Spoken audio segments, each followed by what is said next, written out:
anak-anak yang akan menerima komuni suci untuk pertama kali pada hari raya tubuh dan darah Yesus Kristus hari ini. Yang saya kasihi orang tua, ibu bapak, anak-anak, saudara-saudari yang saya kasihi dalam Yesus Kristus.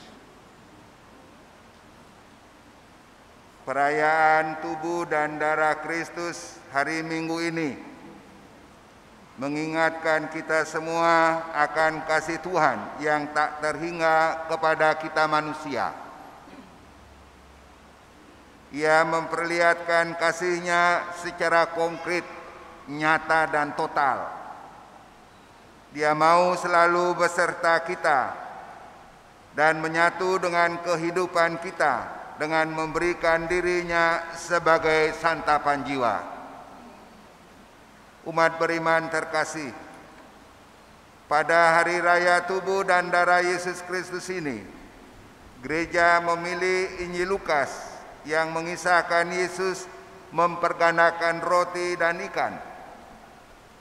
Ketika Yesus bersama para murid menyingkir ke tempat yang sunyi untuk beristirahat dan saling berbagi cerita setelah menjalankan tugas pewartaan di tengah umat, orang banyak tahu rencana mereka.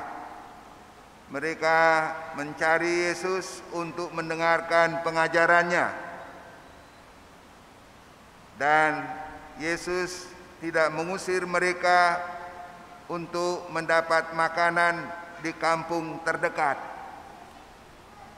Tetapi Yesus menegaskan perintah kepada para murid-Nya, kamu harus memberi mereka makan.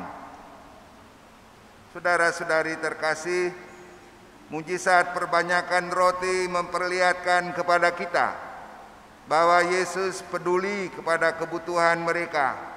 Yesus memberi mereka makanan secara berlimpah. Dikisahkan mereka makan sampai puas, bahkan ada banyak roti yang tersisa, dikumpulkan 12 bakul penuh. Saudara-saudari, mujizat ini mengajarkan kepada kita dua pesan utama. Yang pertama, Tuhan sungguh-sungguh mengasihi manusia. Dia melayani kebutuhan kita. Dan yang kedua, Tuhan mau berbagi dengan kita dan mengajak kita semua untuk ikut berbagi bersama saudara-saudari kita. Kita tidak boleh hanya mementingkan diri kita sendiri, tetapi harus rela untuk memiliki semangat berbagi, karena apa yang kita miliki adalah anugerah dan berkat dari Allah sendiri. Umat terkasih, Yesus tidak hanya berbagi dengan makanan jasmani, tetapi juga mau berbagi dengan makanan rohani, santapan surgawi.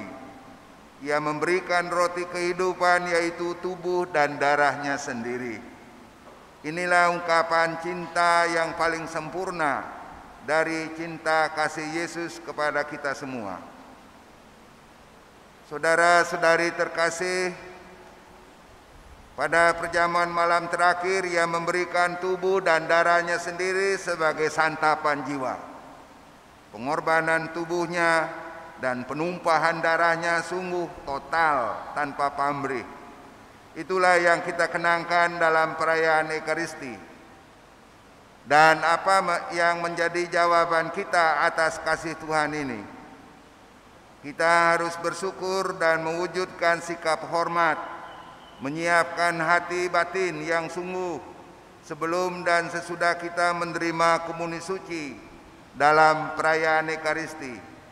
Kita berjuang untuk menjadi seperti Yesus Kristus sendiri yang mau memberikan diri-Nya secara utuh untuk kita. Kita pun bisa membalas kasih Yesus, yakni dengan berbagi bersama saudara-saudari kita yang sungguh membutuhkan pertolongan yang ada di sekitar kita. umat beriman yang saya kasihi, tidak ada yang kita miliki yang tidak kita terima dari Allah, kata Rasul Paulus. Lalu alasan apa lagi yang dapat kita berikan untuk tidak berbagi? Marilah kita membiarkan diri kita habis terbakar seperti lilin bernyala. Marilah kita juga membiarkan Tuhan memberkati dan memecah-mecahkan, juga membagi-bagikan kita untuk kepentingan sesama yang ada di sekitar. Umat terkasih, dalam perayaan Ekaristi hari ini, gereja mengajak kita mengingat kembali bahwa Yesus memberikan tubuh dan darahnya sendiri sebagai jaminan keselamatan bagi kita semua yang percaya kepadanya. Barang siapa makan tubuhku dan minum darahku, ia tidak akan mati, tetapi ia akan hidup selama-lamanya. Ia akan mengalami kehidupan yang kekal. Semoga.